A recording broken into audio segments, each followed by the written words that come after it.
ప్రస్తుతం మ్యారేజ్ వ్యవస్థ ఎలా ఉంది? అసలు పెళ్లిల వ్యవస్థ పైన మీ అభిప్రాయం ఏంటి? పెళ్లిళ్ళ వ్యవస్థ అనేది ఎప్పుడు బాగుంటదమ్మా.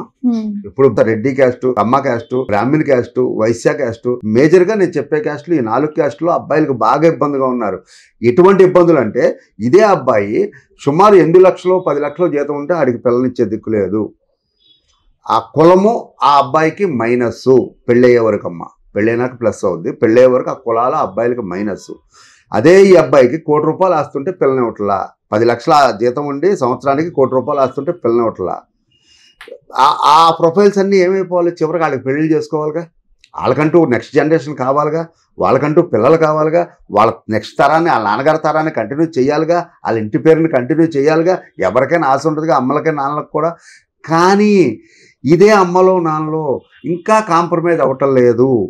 ఎందుకు అవ్వటం లేదో తెలీదు. 35 వచ్చేసి 10 లక్షలు 12 లక్షల్లో ఉన్నాడు. ప్రాపర్టీ పెద్దగా లేదు, ఓన్ హౌస్ లేదు, ఏదో పొలాలు ఉన్నాయి, లేదా స్థలాలు ఉన్నాయి, పొలం లేదు, ఓన్ హౌస్ లేదు, ఓన్ హౌస్ ఒకటే ఉంది, మిగతాయి లేవు.